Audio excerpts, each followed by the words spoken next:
Lesson 2.3, Task 1. Investigate non-real solutions of quadratic equations.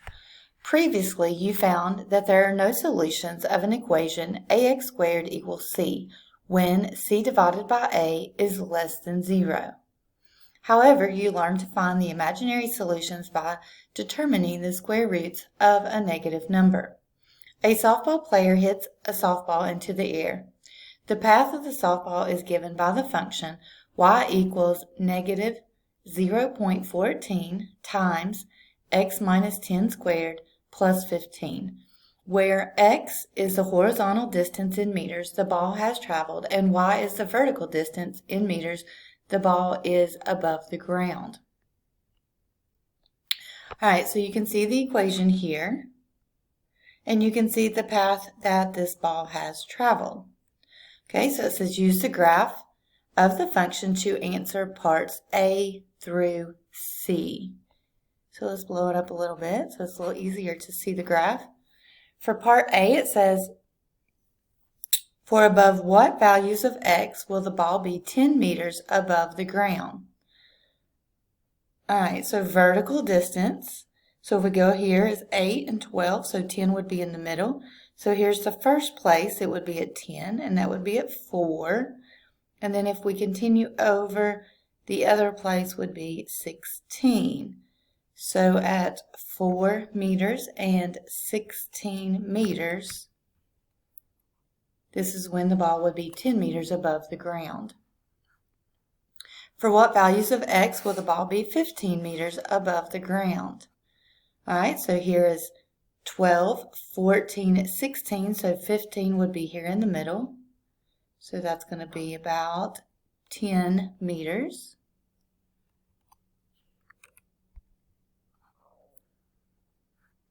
And then it says, for what values of x will the ball be 16 meters above the ground? All right, so if you look, vertical distance, 16 meters. The graph never goes up to 16 meters. So the ball will never be at 16 feet above the ground.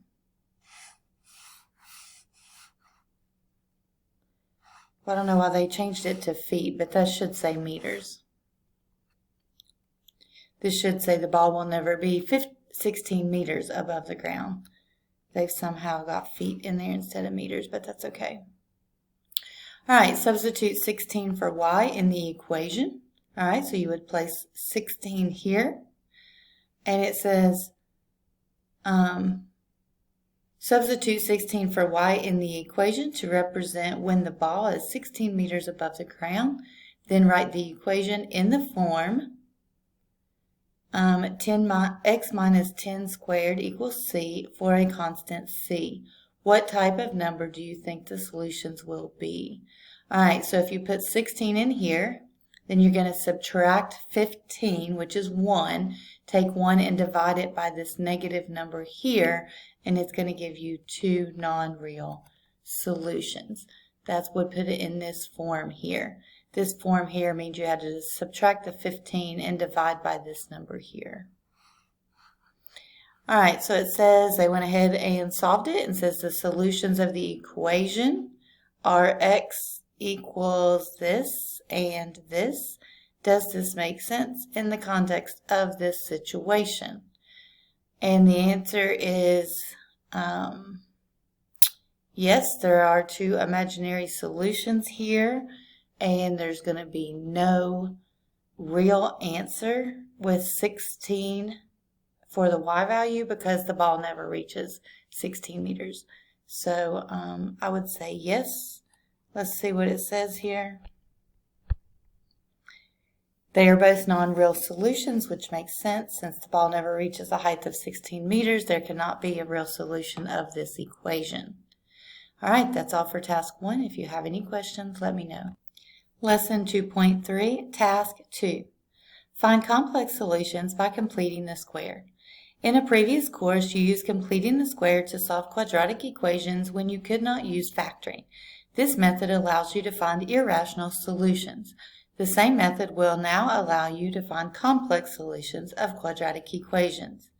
To make the expression x squared plus bx a perfect square trinomial, add the term b over 2 squared to get x squared plus bx plus b over 2 squared so that you can write this as a perfect square.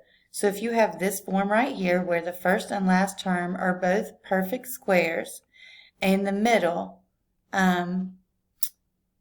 is b, then you can rewrite it as x plus b over 2 quantity squared.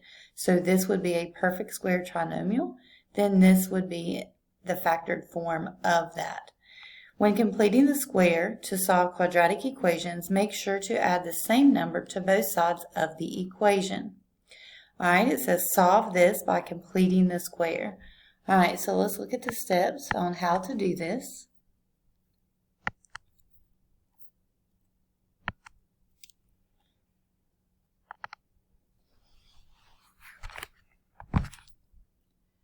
All right, so we have x squared minus 3x plus 2 equals negative 3.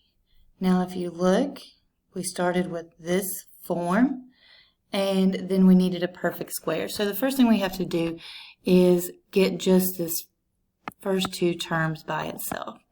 All right, so I'm going to have x squared minus 3x plus blank because we're going to complete the square. I like to put a blank here because it says remember to do the same thing on both sides. So if I put a blank here when I complete the square, this reminds me to fill in the blank on both sides. All right, so how do I complete the square? I take b, I half it, and I square it. All right, so let's take b, let's half it, and square it. So that means I'm going to have 9 over 4. So 9 over 4 was what goes in my blank here. And that means 9 over 4 goes here as well. All right, now that I have this form, I know this is a perfect square trinomial because I made it a perfect square trinomial, which means now I can write it in factored form. So I can write this as x minus 3 halves squared. And if I take this term, this is a binomial squared. If I take this term and multiply it by itself, I'm going to get my original term. So all I did was rewrite this perfect square trinomial as factored form. All right. Now this is over 1. I need a common denominator. So I've got negative 20 plus 9. Negative 20 plus 9 is what? Negative 11 over 4. And now it's now I have completed the square. If I want to finish and solve this equation, I can do that by taking the square root of both sides. So let's take the square root of both sides. So I'm going to have x minus 3 halves is equal to plus or minus. Let's do I square root of 11 because negative 1 is I. Square root of negative 1 will come out as I, and then the square root of 4 is a perfect square of 2.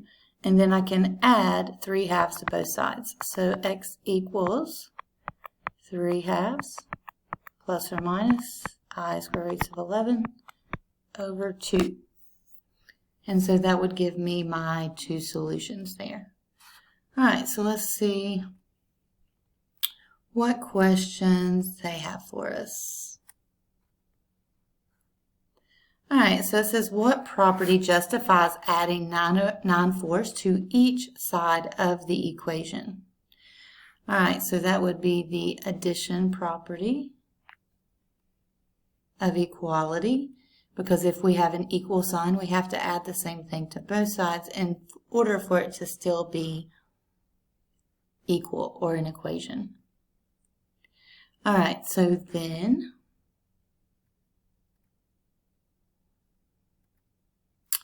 okay, so they did finish doing this as well, and they got 3 plus or minus I over 11 over 2, which is just a different form of what I have. It is the same thing. They just, instead of writing two fractions, they put this as 3 plus I square root of 11 over 2. Since they have the same denominator, you can add the numerators. And the reason they did this, I guess this is more in the form of a complex number. All right, why is there an I in the solution? There's an I in the solution because there was a negative under the square root. So when there's a negative under the square root, it produces an imaginary solution. All right, so it says to check the solution using substitution.